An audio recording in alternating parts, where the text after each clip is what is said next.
Domingo é Dia das Mulheres, né? Então as irmãs vão estar aqui recebendo uma lembrancinha da igreja. Vai ter aí uma homenagem para as mulheres, para as irmãs. É um Dia Internacional das Mulheres, mas todos os dias é das mulheres, né? Porque as mulheres são importantíssimas para nós, homens. Que seja dos homens sem as mulheres, né? Perdidos. E também na obra do Senhor, as mulheres têm uma importância muito grande, muito importante mesmo. Então venha para a igreja, você mulher. Próximo domingo vai ter uma homenagem, vai ter uma lembrancinha aí preparada pela igreja para você. Amém? Vamos lá, irmão, sem mais delongas, sem perda de tempo. Abra sua Bíblia comigo.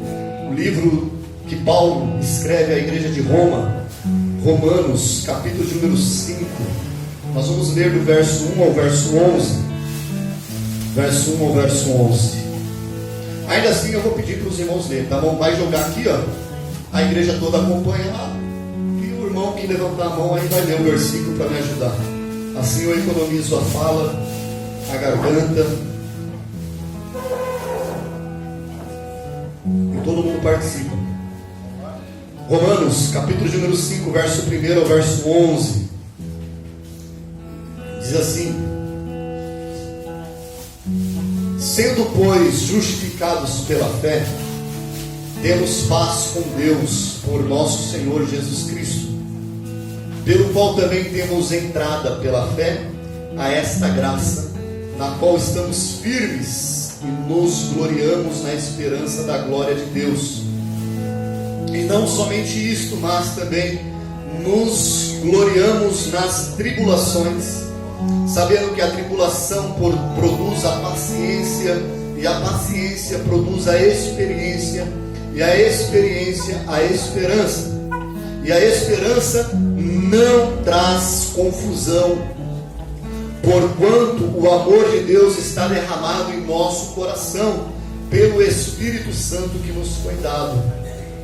Porque Cristo, estando nós ainda fracos, morreu ao seu tempo pelos ímpios. Porque apenas alguém morrerá por um justo, pois poderá ser que pelo bom alguém ouse morrer. Mas Deus prova o seu amor para conosco em Cristo. Morreu por nós, sendo nós ainda pecadores. Logo, muito mais agora, sendo justificados pelo seu sangue, seremos por ele salvos da ira. Porque se nós, sendo inimigos, fomos reconciliados com Deus pela morte de seu Filho, muito mais estando já reconciliados, seremos salvos pela sua vida. E não somente isso, mas também nos gloriamos em Deus, por nosso Senhor Jesus Cristo, pelo qual agora alcançamos a reconciliação. Amém, queridos? Irmãos, hoje é culto de ceia, né? E nada mais propício de nós falarmos nessa noite acerca da obra do Senhor, a obra que Cristo fez por nós na cruz. Daqui a pouco nós vamos estar aqui tomando do corpo, bebendo o sangue, que representa aqui o pão e o suco de uva. E tudo isso, irmão, foi possível porque Cristo fez algo por nós. E o que Cristo nos fez é algo que é um termo jurídico, um termo usado juridicamente, né, que é a justificação. Ser justificado, ser absolvido, né, da culpa, daquilo que nos condenava. E Cristo fez isso por nós. Ele nos justificou. Então, o que nós vamos fazer aqui só é possível por causa disso, porque Cristo nos justificou, nos tornou justos. Então nós vamos falar sobre isso nessa noite. Só que eu quero falar aqui, pegando esse texto do apóstolo Paulo, essa porção aqui do livro de Romanos, aonde Paulo ele vem trabalhando desde o capítulo 1 de Romanos, até chegar aqui no capítulo 5, Paulo ele vai argumentar, ele vai trabalhar justamente isso. Ele vai falar sobre a situação precária do ser humano, ele vai falar sobre a condição do homem, ele vai falar sobre a obra de Cristo. E quando chega aqui no capítulo 5, ele faz um argumento mostrando para a igreja de Roma e para nós que a obra de Cristo ela é tão perfeita, é tão boa, que ela nos livra daquilo que nós mereceríamos, que é a condenação, e ela nos reverte bênçãos sobre a nossa vida, bênçãos maravilhosas, né? Eu já preguei aqui um tempo atrás sobre as bênçãos do ser cristão, né? Baseado no livro de Efésios, e hoje eu quero falar sobre as bênçãos que nós temos através dessa obra chamada justificação, que isso representa e que nós podemos usufruir, não no porvir somente, não naquilo que vai ser na vida eterna, mas podemos usufruir hoje, como igreja do Senhor. E Paulo então ele fala isso no capítulo de número 5. Então, como eu disse, meu irmão, Paulo está trazendo aqui no capítulo, desde o capítulo 1 do livro de Romanos, ele está argumentando para a igreja e mostrando as condições do ser humano. E nós podemos ler, ele vai fazer depois os irmãos podem ler, é maravilhoso. Ele fala que todo homem pecou, que todos nós estamos longe de Deus, que não existe judeu, não existe circuncisão, não existe herança abraânica, não existe nada disso. Todo homem está no pecado e todos necessitam da obra de Deus sobre a tua vida. E aí ele faz toda essa argumentação, e no capítulo 3, no verso 23, que era o primeiro que eu quero ler. Quem vai ler? Romanos, está aí mesmo, no livro de Romanos, Romanos 3, verso 23. Quem vai ser o primeiro a ler aí? Quem vai ser o corajoso? Dá aí pro Renato aí. Romanos 3, 23, lê aí, Renato. Porque todos pecaram e destituídos estão a glória de Deus. Amém? Então o apóstolo Paulo, ele vai fazer a argumentação dentro do capítulo 1. Aí quando ele chega no capítulo 3, aonde ele termina de falar da condição, a realidade, a triste realidade do ser humano, né? Que converteu o que era bom e o que era ruim, adorando as imagens, aceitando a corrupção humana como coisa normal, aceitando os pecados como coisa normal. Então Paulo vai mostrar que o ser humano está nessas condições, e aí ele resume tudo no capítulo 3, verso 23, ele diz: porque todos os homens pecaram, todos, e todos estão destituídos da glória de Deus. Então essa é a realidade do ser humano. Todo ser humano é pecador, todo ser humano sem Cristo, ele está destituído da glória de Deus, ou seja, ele não tem parte com Deus. É uma realidade de condenação. O homem sem Deus, ele está condenado, não tem salvação, não tem. Mas é bonzinho, dá esmola, faz doação, faz isso, faz aquilo, nunca roubou, nunca matou, não tem problema, vai para o inferno. Sem Cristo vai para o inferno, está condenado. Todo homem está condenado, está lá em Romanos 3, todos são pecadores, todos estão condenados, não tem salvação para ninguém. Não tem bonzinho, não tem quem faça coisa boa, não tem quem. Não adianta. Sem Cristo não há salvação para o ser humano. Não há. Então todo homem está condenado, todo homem está afastado de Deus, não tem participação. Só que Paulo, ele vai, a partir do capítulo 4, ele começa a apresentar o antídoto para este mal. Ele vai começar a trazer o remédio para o pecado. Ele começa a trazer então agora a argumentação de que o homem precisa fazer para ser salvo, né? Então Paulo vai apresentar que nós somos salvos pela graça de Deus, e a justificação de todos os homens vem através de uma coisa muito simples, irmão: a fé em Cristo Jesus. Todo ser humano, ele é salvo pela fé em Cristo Jesus, e não por obras, e não por religião, e não por nada disso. A única coisa que salva o ser humano da condenação eterna é a fé em Cristo Jesus. Bom, não há outro. E Paulo, para provar isso, Paulo vai pegar no capítulo 4, ele vai mostrar Abraão. Abraão é o pai da fé, um homem que obedeceu a Deus, mas ele foi salvo não pelas obras que ele fez, mas sim porque ele foi justificado pela fé em Cristo Jesus. Então Paulo fala no capítulo 4, só para os irmãos entenderem o que eu quero dizer: que diremos, pois, termos alcançado Abraão, nosso pai segundo a carne? Porque se Abraão foi justificado pelas obras, tem que se gloriar, mas não diante de Deus. Pois o que diz as Escrituras? Creu Abraão em Deus, e isto lhe foi imputado como justiça. Então o que tornou Abraão justo, meu irmão, não foi as obras que Abraão fez, não foi o sacrifício que ele ia fazer do seu filho, não foi talvez tudo que Abraão fez de bom, não foi nada disso. Foi a única coisa: a fé que Abraão tinha em o Deus verdadeiro.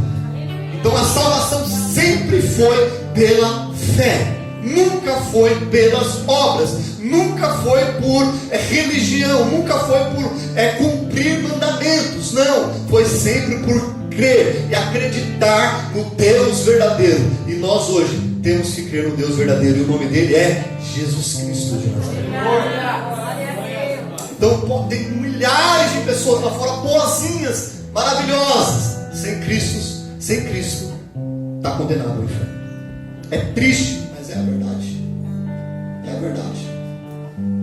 E nós também não somos melhores do que ninguém, porque se nós temos hoje, batemos no peito e podemos dizer: eu tenho a salvação, não é por mim, não é porque eu sou bom, não é porque eu sou perfeito, não é porque eu sou pastor, não é porque eu prego, não é por nada disso, é porque Cristo morreu por mim. Eu creio na morte vicária, eu creio na morte de Cristo, e aceito Cristo, eu aceito o sacrifício, aceito o agir dele na cruz sobre a minha vida, confesso isso, vivo por isso, obedeço a sua vontade, e por isso sou salvo.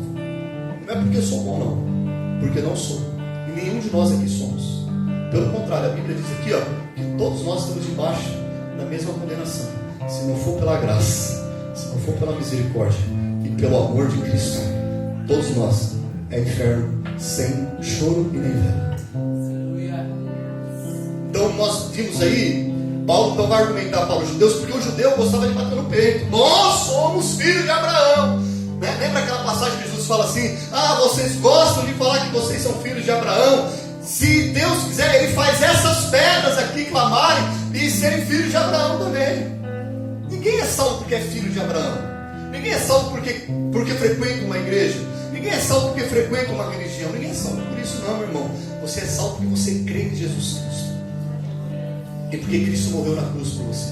Porque houve a justificação. E é isso que nós vamos entender nesta noite.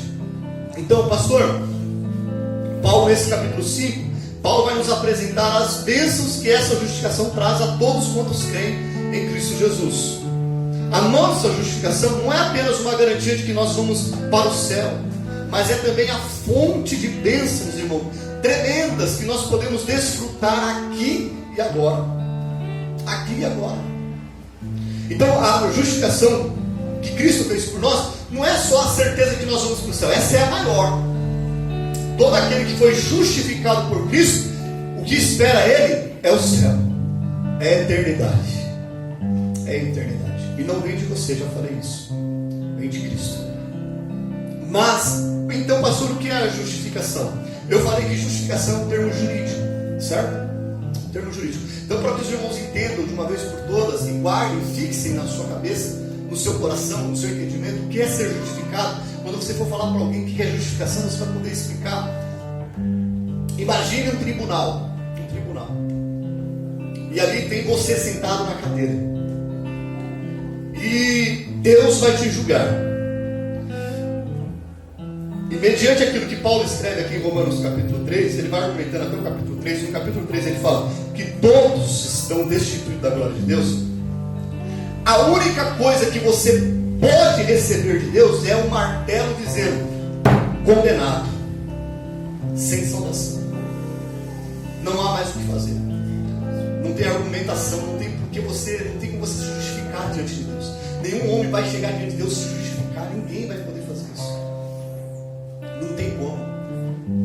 Então, quando você está para receber essa sentença sobre a tua vida, sobre o ser humano, o homem, quando vai receber essa sentença, de repente abre o tribunal, abre a porta do tribunal, e entra um homem com as suas mãos furadas, os pés furados, o corpo dilacerado, sanguentado, e diz: ei, Pai, está consumado. Eu morri por ele, eu morri por ela. Então a condenação que estava sobre ele, o Senhor já lançou sobre mim, lá na cruz. O Senhor lançou sobre Cristo a condenação que estava sobre o homem, sobre o ser humano. Então por isso que Paulo fala: aquilo que nos condenava já não nos condena mais. E o que nos condenava? O pecado. Então Cristo se tornou pecador por nós. Ele se tornou maldito por nós. Por um instante, diz a palavra que quando Cristo estava na cruz, ele clamou: Abba, Pai, Pai, por que me abandonaste? Por quê? Porque naquele instante Deus estava olhando não para Cristo, o seu Filho, mas estava olhando para o pecado de toda a raça humana que estava lançado sobre ele. Então Deus não compartilha com o pecado. E naquele momento então, ele estava só, levando sobre a cruz, sobre ele, todos os nossos pecados, para poder chegar agora diante do juiz, que é Deus, e dizer: ei, eu já morri por ele, Pai. O pecado que ele cometeu ontem, eu morri por ele. Ele está lá agora pedindo perdão. Eu morri por ele, e ele tem o direito, e ele vai receber o perdão.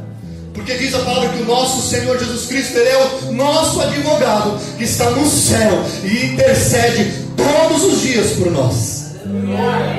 Então isso é justificação, é se tornar justo, não pelos teus méritos, mas pelos méritos de Cristo. Pelos méritos de Cristo. Então quando nós erramos, pedimos perdão, o Senhor intercede por nós. Ele fala: Pai, eu já paguei o preço, eu já derramei o meu sangue. O pecado que ele cometeu, o pecado que ele vai cometer amanhã, o pecado que ele vai cometer depois de amanhã, já está pago, já está perdoado. Se você se arrepender, se você buscar ao Senhor, se você se humilhar, você recebe perdão de Deus e restauração de Deus. Então não tem mais o que te condena. O cristão não tem como mais ser condenado.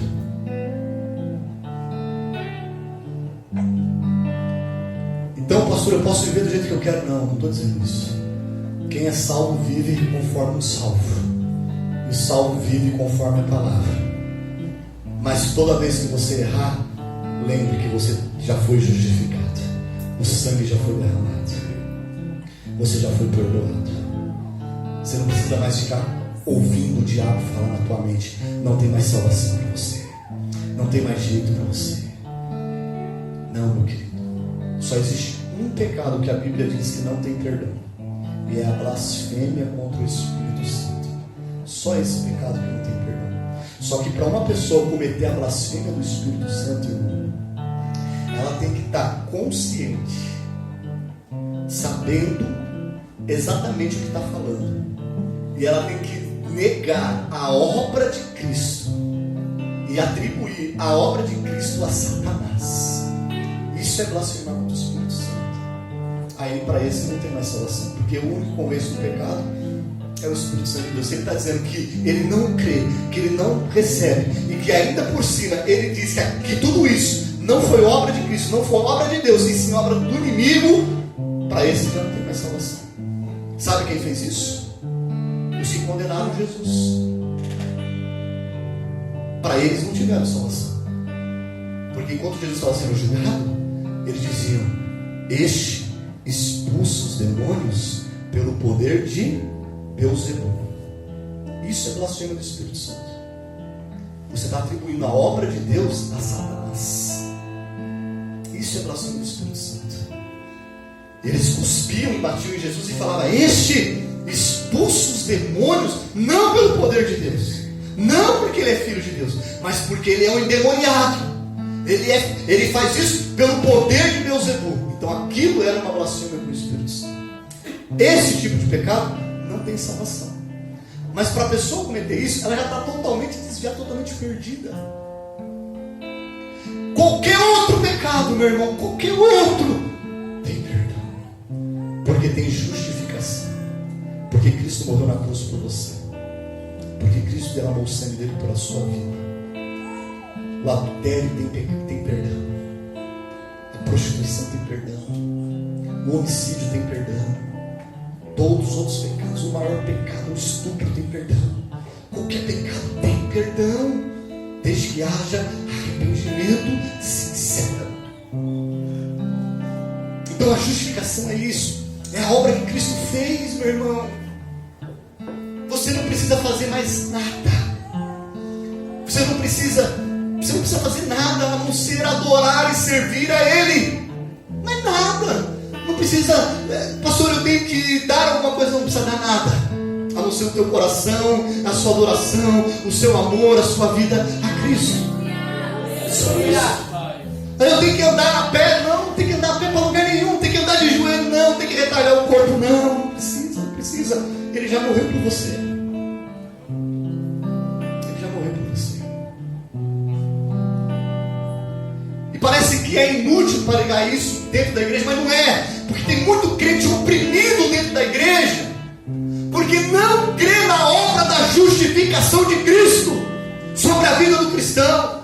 Tem muito crente oprimido, vivendo uma vida miserável dentro da igreja, porque não consegue receber o perdão e o amor de Deus sobre a sua vida. Ah, eu pequei, pecou, arrependa-se, vai aos pés da cruz, pede perdão, abandona o pecado e viva a vida com Cristo. Não deixe o acusador, não deixe o diabo, não deixe o mundo, não deixe a religião, não deixe ninguém te acusar. Quem te justifica é Cristo. É Ele que te justifica, crente. Foi Ele que morreu na cruz. Foi Ele que morreu na cruz por você. Tem muita gente oprimida dentro da igreja. Eu errei, eu pequei. Sim, pecou. Olha, irmão, quando o cristão peca, o primeiro sinal que você ainda está debaixo do amor de Cristo é o sentimento que tem dentro de você de falar: por que eu fiz isso? Eu falei que eu não ia fazer, eu falei que eu não ia mais olhar aquilo, eu falei que eu não ia mais falar aquilo, e eu falei, eu fiz.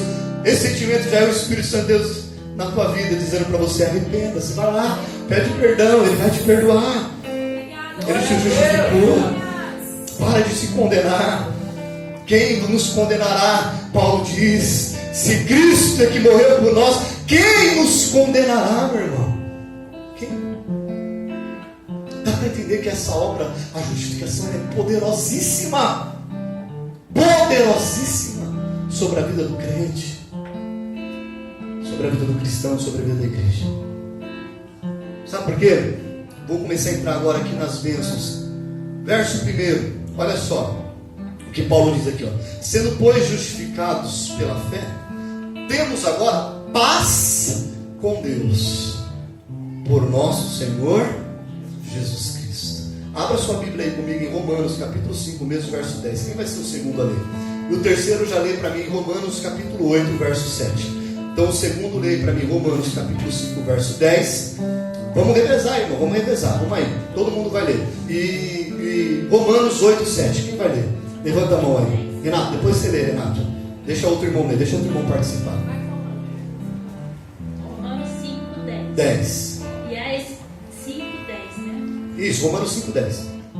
Porque se nós, sendo inimigos, fomos reconciliados com Deus pela morte de seu Filho, muito mais estando já reconciliados, seremos salvos pela sua vida. Amém. E Romanos 8, 7.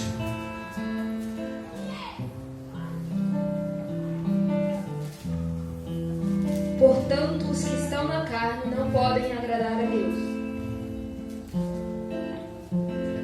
Amém. Pois não é sujeito à lei de Deus, nem à verdade, o poder de ser. Amém. Viu aí, meu querido? Ó, Romanos capítulo 5, verso número 10 diz que nós éramos o quê? De Deus? Inimigos. Todo ser humano era inimigo de Deus. E Romanos 8, 7 diz que nós, portanto, a inclinação da carne é o quê? Inimizade contra Deus. Então, a justificação nos trouxe algo chamado paz com Deus.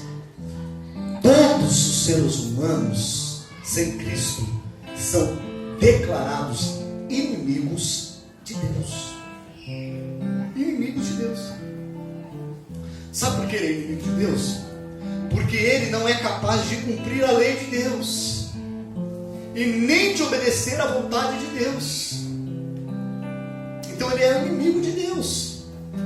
Deus tem uma lei, Deus tem a palavra, e aquele que não cumpre essa palavra, ele está desobedecendo a Deus, ele está indo contra Deus, ele está se tornando um opositor a Deus. Então ele é inimigo de Deus. Todo ser humano é inimigo de Deus, a Bíblia nos declara. Só que a Bíblia também declara que Cristo, quando nós fomos justificados pela fé, Cristo trouxe o quê? A paz com Deus. Então agora você já não é mais inimigo de Deus. Agora você é o quê? Amigo de Deus. Jesus falou para os discípulos dele: olha, agora eu já não chamo vocês mais de meus servos. Agora eu vos chamo de quê? De meus amigos. Ei, igreja, você é amigo de Deus. Aleluia! Dá para você entender isso? Que a obra de Cristo te fez ser amigo de Deus. A obra de Cristo na cruz te fez ser amigo de Deus. A condenação significa que Deus nos declara pecadores, e que por sua vez equivale a uma declaração de guerra diante de Deus. A justificação significa que Deus nos declara justos, o que por sua vez representa uma declaração de paz. Isso só foi possível pela morte de Cristo na cruz. Então, irmão, quando Deus olha do alto trono para o ser humano, sabe o que ele enxerga? Inimigos. É isso que a palavra me declara, irmão. Não dá para eu falar outra coisa. Nossa, mas está muito duro, mas é a verdade. A pessoa que está lá fora, como é que Deus enxerga ela? Inimigo. É inimigo. É inimigo de Deus. Está em guerra contra Deus.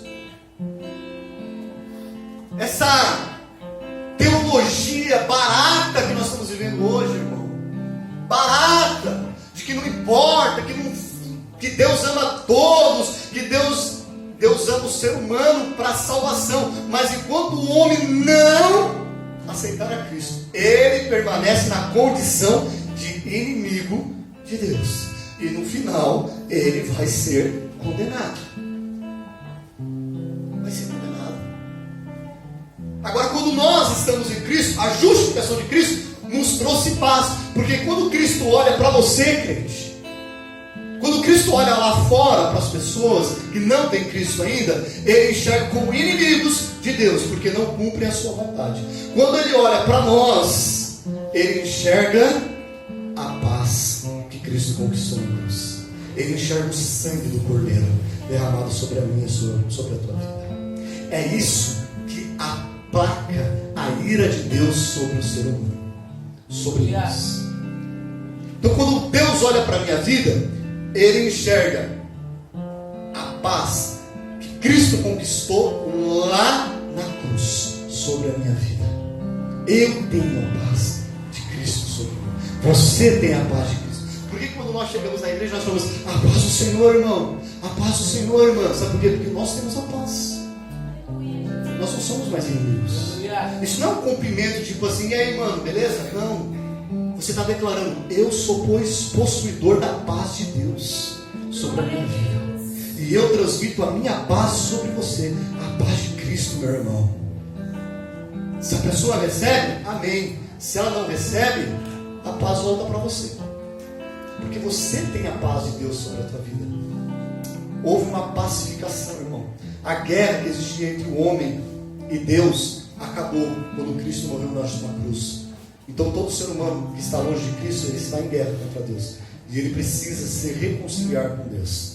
E isso só é possível através da cruz, através da justificação. O segundo ponto aí, para nós entendermos a segunda bênção que nós temos através da justificação de Deus, de Cristo na nossa vida, está no verso 2. Pelo que também temos a entrada pela fé a esta graça, a qual estamos firmes e nos gloriamos na esperança da glória de Deus. Eu quero pegar só a parte A por enquanto. Pelo qual também temos a entrada pela fé a esta graça. Irmão, em outra tradução vai estar escrito aí, ó, porque nós temos acesso a Deus. Acesso a Deus. Sabe o que isso significa, irmão? Ó, abra sua Bíblia aí comigo, Lucas. Quem mais vai ler? Lucas 23, verso 45. E o outro irmão, abra sua Bíblia aí em Efésios, capítulo de número 2 e verso de número 14. Abra sua Bíblia em Lucas 23, 45. E o outro abra, por favor, Efésios, capítulo 2 e verso 14. Quem vai ler Lucas? O sol deixa de brilhar e o véu do santuário rasgou-se ao meio. Rasgou-se ao meio. E o Efésios 2, 14.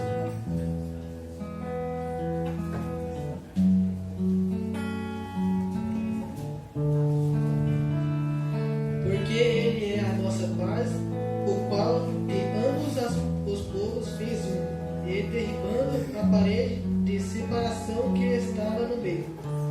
Amém? O apóstolo Paulo está dizendo assim, ó, a justificação de Cristo rompeu com aquilo que separava o homem. Ela deu acesso a esta graça. Qual graça? A graça de nós estarmos diante de Deus todos os dias da nossa vida. Louvado é o nome de Jesus Cristo. Aleluia. Antigamente, irmão, sabe como que era? Os judeus eram separados pelo véu. O véu separava os judeus no templo. Havia, os irmãos já ouviram isso muitas vezes, mas vamos lá novamente. Havia o templo, você entrava no templo, tinha o pátio, o átrio. Você entrava um pouco mais para frente, tinha um lugar chamado Santo, aonde os sacerdotes faziam os rituais ali, queimavam incenso, tinha ali a mesa do propiciatório e tal. Estava ali. Havia uma cortina grossa, com um pano grosso, que fechava aquele lugar. Dali para dentro, um lugarzinho mais ou menos aqui, vamos dizer, daqui para cá, só uma pessoa podia entrar. Uma pessoa. E não todos os dias. Uma vez por ano essa pessoa podia entrar. E não era de qualquer forma que ela entrava lá. Para ela entrar lá, ela tinha que estar santificada. Ela tinha que sacrificar o animal antes e entrava naquele lugar. Se Deus havia recebido aquele sacrifício, ele saía, ele entrava, fazia a oferta a Deus lá dentro desse lugar santo do santo. Só tinha um objeto, que era a arca do Senhor, e ele então fazia ali o sacrifício, derramava o sangue sobre aquela arca. Se Deus recebesse aquele sacrifício, ele então saía vivo, e todo o povo que estava lá fora aguardando isso entendia: Deus recebeu o nosso sacrifício, então nós estamos perdoados. Isso acontecia uma vez por ano. Se esta pessoa chamada sumo sacerdote não estivesse com a sua vida no altar, quando ele entrava no lugar chamado Santo do Santo, ele era fulminado, era morto instantaneamente. Então veja como que era sério isso. Então os judeus eram separados. Não era qualquer judeu que podia entrar na presença do Senhor. Havia um intermediário. Eu tinha que chegar para o sacerdote e falar: sacerdote, eu pequei, está aqui a minha oferta. O sacerdote orava, confessando o meu pecado sobre aquele animal, sacrificava aquele animal, ele entrava no lugar santo do santo. Se Deus recebesse, eu era perdoado. Olha só como que era. E os gentios era pior ainda. Não era uma cortina que separava, era um muro que separava os gentios. Porque nenhum gentil, nenhum homem que não fosse judeu ou convertido ao judaísmo poderia sequer entrar no pátio chamado átrio. Nem lá ele podia entrar. Havia uma inscrição no muro do templo dizendo assim: neste lugar não pode entrar nada impuro, nada que não seja puro. E os gentios não podiam entrar. Se entrasse, era risco, causa de morte. Então nenhum gentio entrava ali. Havia um muro que separava. Já não era uma cortina. Só que olha que nós lemos que quando Jesus na cruz nos justificou, quando ele diz: Pai, está consumado, diz a palavra que o véu rasgou de cima e embaixo, e aquilo que separava já não separa mais. E os muros, diz em Efésios capítulo 2, 14, e os muros que nos separavam já não separam mais, foram derrubados. Ei, irmão, sabe o que isso significa? Que eu e você igreja, tem agora livre acesso a Deus, a esta graça. Você não precisa mais de intermediário, você não precisa mais de ninguém, é você e Deus. Entra na presença do Senhor, põe teu joelho no chão, clama ao teu Pai que vem em secreto, e Ele te responderá. Não precisa mais de intercessores, irmão. Eu não estou dizendo com isso que o pastor não é importante, que o obreiro não é importante, que o líder não é importante. Não estou dizendo isso. Mas você não está mais preso a esses ritualismos. Você tem acesso ao Pai, você tem acesso a Deus, você tem acesso ao trono. Aleluia! Irmão, isso é glorioso.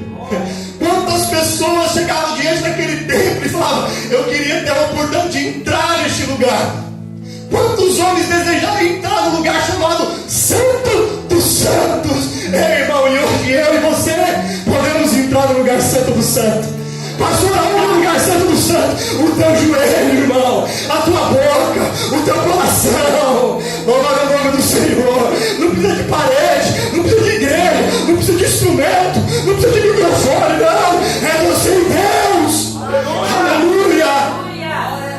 Acesso a essa graça, irmão. Quantas pessoas desejaram isso que você tem hoje, de poder dobrar o joelho e falar: papai, oh papai, tem misericórdia de mim. Você acha que Deus ouvia algum gentil na época do templo? Não ouvia, irmão, não ouvia não. Não dava. Tinha um muro que separava. Esse muro caiu, irmão. Só que hoje tem crente construindo muros. Tem crente que está costurando a cortina de novo. Está costurando. Já não tem mais acesso ao Pai, já não crê mais na oração, já não crê mais no clamor, já não tem mais comunhão com Deus, já não ora mais, já não tem mais livre acesso. Colocou um impedimento. Ai, Deus não vai me ouvir. Quem que falou essa mentira, meu irmão? Deus fala assim, ó: um coração contrito e um espírito quebrantado eu jamais recusarei. Louvado o nome do Senhor. Irmão, se o homem soubesse disso, que não precisa de ritual nenhum, não precisa de nada, é só eu, você e Deus.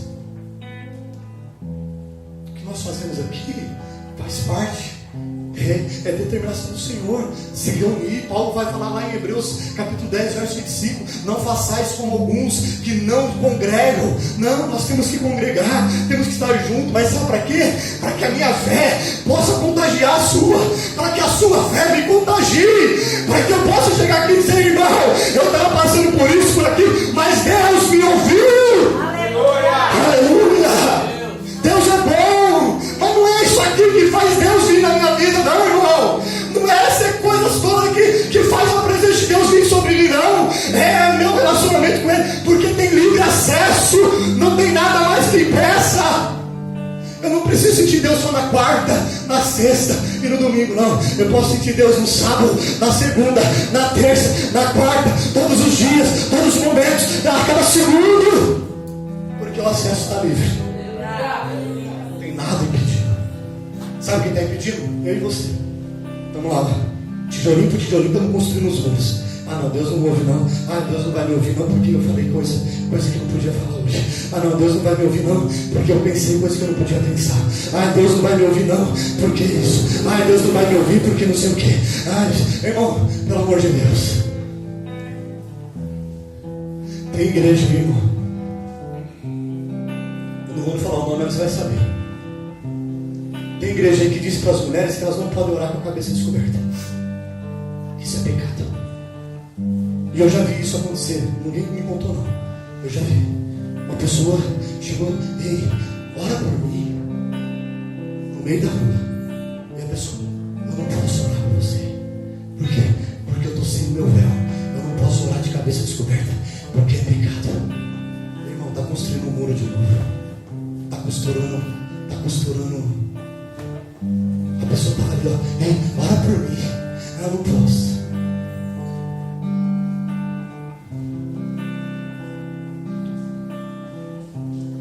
O termo que Paulo escreve aqui, ter livre acesso, nessa passagem, significa, irmão, olha que coisa linda. O termo grego aqui utilizado por Paulo significa assim, que nós temos livre acesso não é por nós. Nós temos a permissão para entrar na presença do Rei mediante outro. Mediante outro. Então eu não entro na presença do Rei porque eu sou bom. Nem você. Eu entro porque quando nós botamos nosso joelho no chão, Jesus fala assim, Pai, o meu filho, a minha igreja está entrando na minha presença. E eu, Pai, sou o acesso. Eu sou a porta. Eu sou a porta. E aquele que entrar por mim achará passagem, diz o Senhor. Ele é o acesso, irmão. Nós entramos por Ele. Aleluia. Foi Ele que conquistou isso na cruz. Foi Ele que conquistou isso. É por Ele que nós entramos. Ele é o acesso. Louvado é o nome do Senhor. Terceira bênção que nós temos e podemos compartilhar hoje, a esperança gloriosa, meu irmão. Verso 2 mesmo, parte B, diz assim, no qual estamos firmes e nos gloriamos na esperança da glória de Deus. Aleluia. Irmão, essa palavra nos gloriamos, no grego, ela tem um sentido mais, uma conotação mais de nós nos orgulhamos. Nos orgulhamos. É um orgulho. Por quê? Não porque nós somos alguma coisa, mas nós nos orgulhamos na esperança da glória de Deus. Aleluia. Sabe o que Paulo está dizendo nesse versículo 2, parte B? A paz com Deus, irmão, trata do nosso passado. A paz com Deus, nós éramos inimigos, não somos mais. Tratou o passado, não tratou? Deus não vai mais nos condenar pelos nossos pecados. Isso é paz com Deus. O acesso a Deus trata do presente. Podemos entrar na sua presença a qualquer momento e obter a ajuda que nós precisamos. Porque você precisar a qualquer momento, onde você estiver, dentro do ônibus, qualquer lugar, clama a Deus e Ele vai te ouvir. Você tem acesso por causa de Cristo. Agora, a esperança da glória de Deus, irmão, trata do nosso futuro. Trata do nosso futuro. Do nosso futuro. Um dia, nós vamos participar da glória de Deus. Você crê nisso? Você crê mesmo, igreja? Você vive por isso? Um dia você vai se orgulhar em Deus, porque você vai estar na glória do Senhor. Você vai poder falar, eita, que coisa linda, eu estou na glória do Senhor. Aleluia! Aleluia! Nós não tínhamos, irmãos, nada que nos orgulhar. Pelo contrário, Romanos 3:23 diz o quê? Que todo homem pecou e todo homem está destituído da glória. Está afastado da glória. Não tem parte da glória. Mas em Cristo, na cruz, na justificação, agora eu posso me orgulhar e dizer, eu vou estar na glória de Deus. Louvado é o nome do Senhor. Louvado é o nome do Senhor. Quarta bênção. Verso número 3 e verso número 4. Olha o que diz o verso número 3. E não somente isso, o Paulo está dizendo, Tudo isso já é maravilhoso, mas não é só isso não. Não somente isso, mas também nos gloriamos nas tribulações, sabendo que a tribulação produz a paciência, e a paciência a experiência, e a experiência a esperança. Eita, irmão, esse é o Evangelho de Cristo, hein? Esse não é o Evangelho do homem, não. É o Evangelho de Cristo. Acabei de falar aqui que gloriar é a mesma coisa que nos orgulhar. Pode se orgulhar, um dia você vai estar na presença do Senhor. Mas o Evangelho de Cristo diz que eu tenho que me orgulhar por outra coisa. Por que eu tenho que me orgulhar? Tá aí, irmão, está escrito aí. E não somente isso, mas também nos gloriamos, ou então nos orgulhamos nas tribulações, sabendo que a tribulação produz a paciência, e a paciência a experiência, e a experiência a esperança. Alguns crentes falam assim, pastor, não pode pegar esses dois versículos e tirar, não? Não dá não para tirar, está tão bom até agora. Eu tenho acesso, eu tenho paz com Deus, eu já não sou mais inimigo, eu tenho a glória futura, mas agora a Bíblia está pedindo para eu me orgulhar, glorificar por passar por tribulações. É isso aí, crente. Esse é o Evangelho de Jesus Cristo. Aleluia. A justificação não é uma fuga das tribulações da vida, como muita gente está sendo enganada aí. Ah, não, olha, Cristo já morreu na cruz, você não pode mais passar por isso, você não pode passar por aqui, não. O Evangelho diz que eu tenho que me orgulhar por passar por tribulações. Sabe por quê? Porque essas tribulações trabalham ao nosso favor. O que diz lá em Romanos 8, verso 31 ou 32? Quem pode ler? Não estava nem aqui, ó. Veio agora. Deixa eu ver, só confirmar se é 31 ou 32. Romanos 8.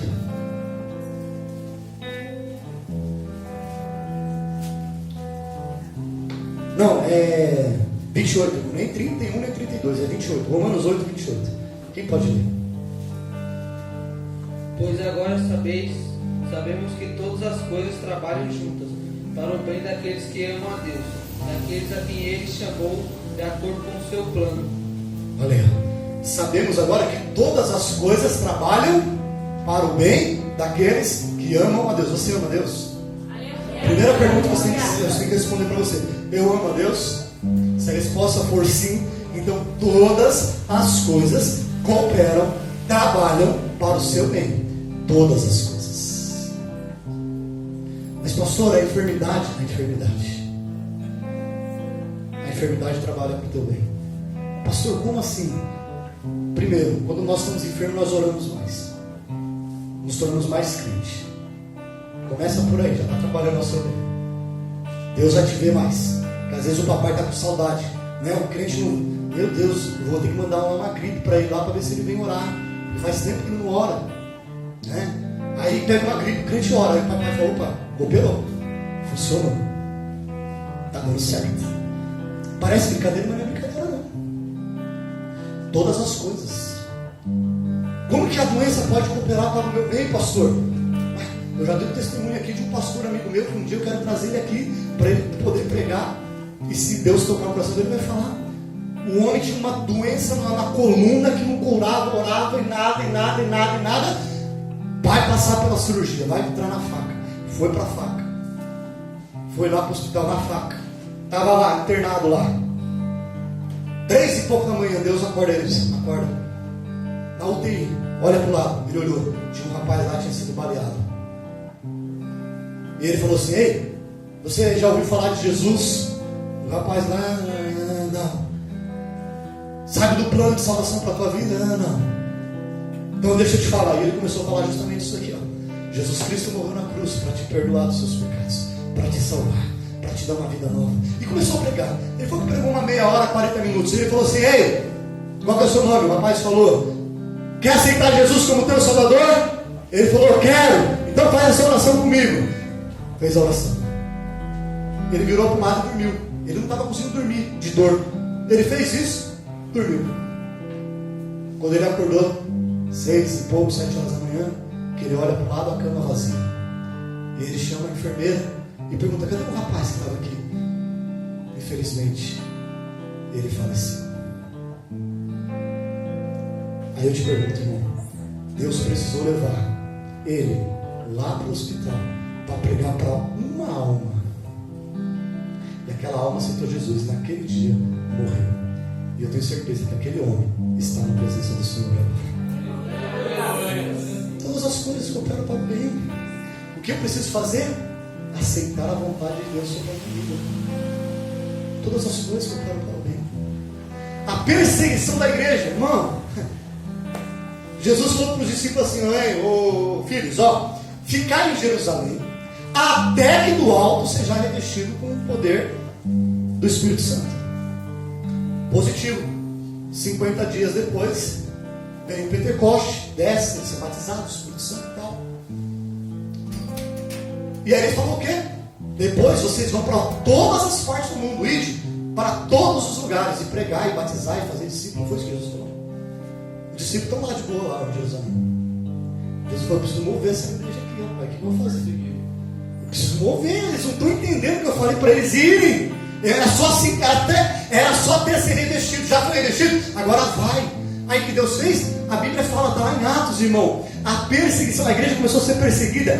E a igreja ia fugindo, e ia pregando o Evangelho. E o Evangelho foi se espalhando por todos os cantos. Almas foram sendo salvas, libertas e curadas. E por quê? Por causa da perseguição. Então todas as coisas cooperam para o bem daqueles que amam a Deus. Como que a enfermidade também pode me beneficiar, pastor? Se você não tiver doença, provavelmente você não vai morrer, né? E para você precisa ter que morrer, a não ser que Jesus volte, né? Então, meu irmão, às vezes você vai morrer da sua doença, como foi com quem? Quem morreu da sua doença? Diz a Bíblia. Eu preguei aqui, irmão.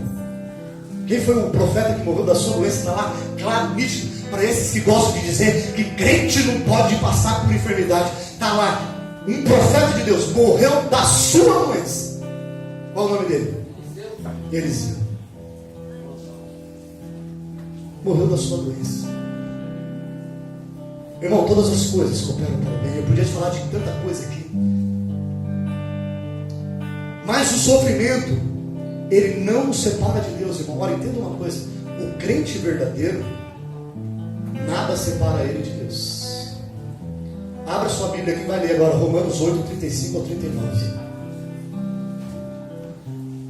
O crente verdadeiro, nada o separa de Deus. Então quando eu vejo um crente, pastor, eu parei, eu vou parar.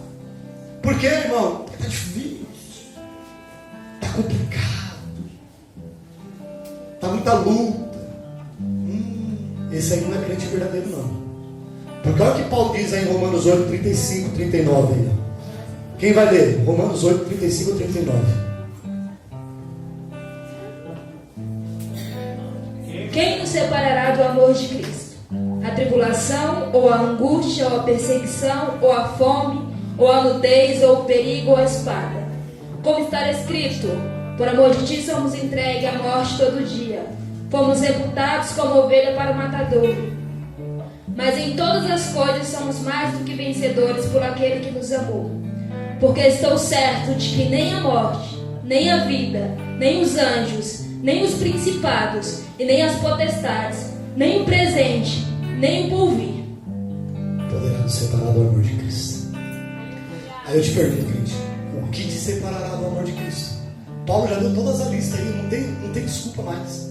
Nem a morte, nem a nudez, nem as tribulações, nada nos separará do amor de Cristo. O verdadeiro crente, irmão, ele persevera. Porque é o que Paulo está dizendo aqui, porque a tribulação não é para a tua morte, crente. Muitas vezes a tribulação é para o teu crescimento. Muitas vezes a tribulação é para o teu amadurecimento. Muitas vezes a tribulação é para que você cresça em fé, para que você cresça em ousadia, em autoridade diante de Deus. Aleluia! Porque Paulo fala, porque Olha que Paulo fala aqui, ó, é uma progressão que vai acontecer na vida do crente. A tribulação produz a paciência, a experiência, e a experiência, a esperança. Você vai crescer, crente. Isso Deus me ensinou, não li em livro nenhum, não aprendi em lugar nenhum, foi Deus que falou para mim. Crente tem que ser igual massa de pão, tem que apanhar. Quanto mais apanha, mais cresce. Quem já fez pão aqui, caseiro? Tem que bater, não tem? Se você vai lá com mãozinha mole. Uma vez eu fui querer fazer pão, minha mãe fazia pão em casa, era uma delícia. Eu falei para minha esposa, vamos fazer pão. Eu tenho a receita da minha mãe aqui na cabeça. Eu tinha, minha receita estava aqui, mas não tinha técnica. E acho que minha mãe é muito macia, né? Aquelas mãos calejadas da minha mãe. Então, o pão, irmão, quando assou, dava para quebrar a parede de casa. Tão duro que ficou. Tão duro. Não prestou para nada. Mas o pão, quando ele apanha, bate. Ele sofre ali, aquela massa apanha, mas ela cresce. E quando ela fica pronta, fica maciazinha, delícia, maravilhoso. Por quê? Porque soube apanhar. Crente tem que passar por tribulação. Esta é a verdade do Evangelho. Crente tem que passar por provação. Está sendo provado? Dá glória a Deus. Está passando por tribulação? Dá glória a Deus. Porque Deus está forjando o teu caráter. Deus está formando um crente cristão maduro, uma pessoa preparada, experiente para enfrentar as lutas, para ser testemunho de outros, para ser bênção na vida de outros, para dizer, eu superei isso, eu tinha isso, mas eu superei. Eu venci isso, eu venci tal depressão, eu venci tal doença, eu venci o desemprego, eu venci o abandono, eu venci. Sabe por quê? Está lá em Romanos 8:39. Porque nós somos mais do que vencedores em Cristo Jesus. Aleluia. Porque é Ele que luta as nossas lutas. Irmão, sofrimento não separa crente, pelo contrário, as provações nos aproximam do Senhor e nos tornam semelhantes a Ele. Sabe qual é a igreja que mais ora? A igreja perseguida. É a igreja que mais ora. Pergunta lá para os irmãos que estão lá na África, se ele perseguiu, se eles não estão todo dia de joelho no chão. Temos que aprender isso. Sofrimento, ele constrói o caráter de um cristão. O termo experiência que Paulo usa aqui em Romanos 5:4 significa um caráter que foi aprovado. Olha só a sequência: tribulação, paciência, caráter que foi aprovado e esperança. A palavra, isso aqui é uma curiosidade para você e vai trazer uma ilustração para a tua vida. A palavra tribulação, ela vem do latim e ela significa tríbulo. Sabe o que era tríbulo na época de Paulo? Era um pedaço de madeira com uns pregos, uns cravos de metal na ponta. E eles pegavam aquela madeira e colocavam ali o trigo. E eles passavam o trigo, raspando aquela madeira. E ali ia saindo as palhas, ia arrancando, ia ficando só as sementes. Isso era o tríbulo, era usado para fazer esse trabalho. Separavam os grãos da palha. Isso era o que era o tríbulo na época do Paulo. Então Paulo está dizendo assim, ó, se passarmos por tribulações, ou seja, ó, se o tríbulo estiver passando aí nas tuas costas, irmão, imagina um tríbulo passando aí na sua vida aí. Imagina um tríbulo espiritual passando, arrancando, tirando. Porque às vezes, irmão, a tribulação, ela vai nos moldar o nosso caráter, vai tirar as coisas ruins que estão dentro de nós. E é só através do fogo, muitas vezes, da tribulação, é que Deus consegue trabalhar em alguns caráteres de algum crente. Tem crente que só é malhado, forjado no fogo. É igual a espada. Espada para ser feita é no fogo. É no fogo, põe no fogo. Quando o metal está lá queimando, pega a marreta, mete marreta, forja, aí vai lá e põe na água. Dá um defresco. Daqui a pouco tira da água, põe no fogo de novo, marreta de novo. Tem crente que é assim. Se Deus for só na maciota, ele não consegue entender. Se for só na coisa boa, ele não consegue entender. Deus precisa dar uns apertão para ver se entende qual é a vontade, qual é o que Deus está querendo na vida do cristão. Então era o tribulho, irmão. Vamos lá, porque o tempo está correndo demais. Quinto, o amor de Deus que está dentro de nós, irmão. Olha só que coisa linda, irmão. Olha o que a justificação de Cristo fez por nós. Capítulo 5, versos 5 a 8. Olha, eu vou ler. E a experiência não traz confusão, porquanto o amor de Deus está derramado em nosso coração pelo Espírito Santo que nos foi dado. Porque Cristo, estando ainda nós estando fracos, morreu ao seu tempo pelos ímpios. Porque apenas alguém morrerá por um justo, pois poderá ser que pelo bom alguém ousa morrer. Mas Deus prova o seu amor para conosco em Cristo, que morreu por nós, sendo nós ainda pecadores. Irmão, antes de nós sermos salvos, Deus já provou o seu amor por nós, enviando Cristo para morrer por nós na cruz. Agora que nós somos seus filhos, certamente nós seremos ainda muito mais amados por Ele. É a experiência interior desse amor por meio do Espírito Santo que nos sustenta enquanto nós passamos pelas tribulações. Sabe uma outra coisa interessante nesse versículo? Quando diz aqui no capítulo 5, verso 5, a palavra aqui que o Espírito Santo, o amor de Deus está sendo derramado em nosso coração. Essa palavra aqui no original, ela tem um sentido contínuo. Ela é contínua, ela não está no passado, não foi derramado, ou será derramado. Todos os dias o Espírito Santo derrama sobre os nossos corações o amor de Deus sobre as nossas vidas. Louvado o nome do Senhor. É esse o sentido da palavra aqui no grego. Todos os dias o Espírito Santo vem e derrama e diga: olha, quando você era pecador, Ele morreu na cruz por você, mas agora você não é mais. Agora você tem paz, agora você tem acesso, agora você é filho, agora você é justificado. Ele te ama agora muito mais. Aleluia! Quando você era inimigo, Ele já te amou.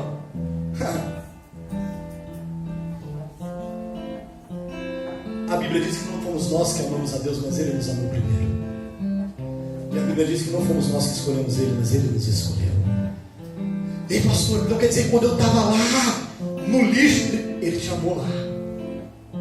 Então por que você duvida do amor dEle agora? Pastor, então quer dizer que quando eu estava lá no adultério, Ele me amou, Ele te amou lá. E agora, por que você duvida? Ah, pastor, então quer dizer que quando eu era um assassino, Ele te amou quando você era um assassino. E por que você duvida agora do amor de Deus? Por que nós duvidamos desse amor tão puro e verdadeiro de Deus por nós, pela vida, pela igreja? Não conseguimos sentir esse amor, irmão. Irmão, esse amor, o apóstolo Paulo diz que o amor de Cristo nos constrange, porque é um amor inexplicável. Como que Ele, muitas vezes eu não consigo amar eu mesmo. Eu acordo e falo: meu Deus, se eu pudesse hoje eu me matava, eu. Não é de suicidar, é de matar, eu não consigo ter paciência comigo mesmo, não consigo entender eu mesmo, mas Ele me ama. Ele tem paciência comigo. Ele me entende, Ele te entende. É um amor inexplicável, é um amor imensurável, é um amor que não dá para descrever esse amor. Paulo tenta aqui dizer: olha, vocês eram inimigos, mas Ele já amava vocês. Vocês estavam na lama, no pecado, mas Ele já amava vocês. E agora, quanto mais Ele vai amar? Paulo diz aqui, ó: